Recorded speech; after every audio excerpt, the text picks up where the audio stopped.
With the longest runtime and possibly the most horrific ending of the season, Black Mirror episode Beyond the Sea imagines an alternate version of the 1960s, where two astronauts live aboard a ship in space and broadcast their consciousness to replica bodies living with their families down on Earth.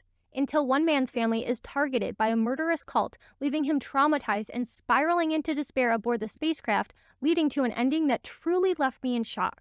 The episode introduces us to two astronauts, David and Cliff, who are physically in space but projecting their minds into synthetic bodies down on Earth so they can continue living with their families during the duration of their 6-year-long space journey.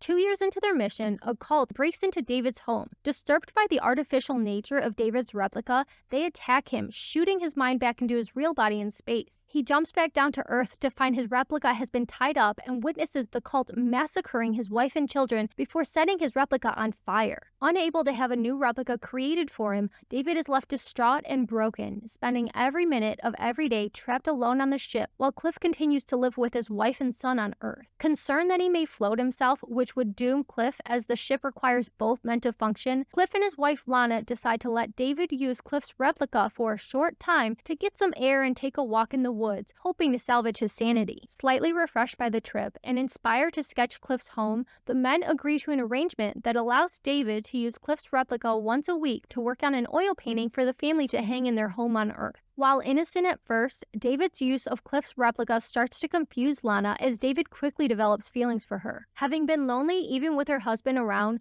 Lana momentarily indulges in the affection from David before shutting things down and insisting to Cliff that the visits should end. Cliff isn't receptive at first, saying they should just let him finish the painting and then he'll figure something else out. But when David makes another trip to Earth, Cliff looks through his drawings, finding nude sketches of Lana. He confronts David about this, who says he just got a little confused. Cliff then confronts Lana, who assures him nothing happened between the two of them and opens up about how she's been feeling, prompting Cliff to finally realize that he's been neglecting his wife. Back on the ship, David begs Cliff to give him a chance to say goodbye to Lana, but Cliff shuts him down, asserting that Lana is disgusted by him. The two men are at odds, yet Cliff suspects nothing when he's called back to the ship for a repair. Leaving behind his tag for his link, he leaves the ship to inspect the damage but finds nothing wrong. He rushes to re-enter the ship, and for a minute it seems like David may just leave him floating in space. After a short delay, David allows him back in, explaining that he had left to go to the bathroom. But when Cliff is collecting his things, he finds that his tag is missing, and David pulls it out of his pocket.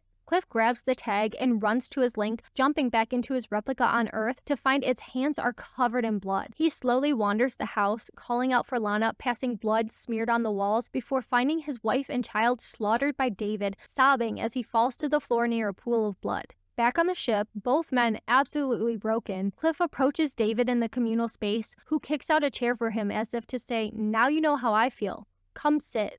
What a disturbing and depressing ending. The trauma of David's family being murdered, compounded by the isolation of being trapped on the spaceship, damaged his mind, and the brutal telling off from Cliff pushed him over the edge. The tragedy he experienced would be world-shattering and isolating even with a community around to support you. But alone on a spaceship, essentially in solitary confinement, he stood no chance of recovery. With nothing to lose and 4 years left on their mission, he did the only thing his broken mind could think of. He took away Cliff's family, just as his family was taken from him, to force Cliff to understand and share in his pain. For David, his family is gone, his access to Earth is revoked, his conscience will be forever burdened by the horrific murders of Cliff's wife and son, but he's no longer alone and somebody else finally knows the profound pain he's been experiencing. This ending left me speechless. As soon as I realized Cliff was able to re-enter the ship, I knew what David had done. When Cliff jumped back to Earth to find his hands covered in blood, my heart dropped. I was left thinking about this episode until I fell asleep, and it was the first thing I thought of when I woke up the next morning.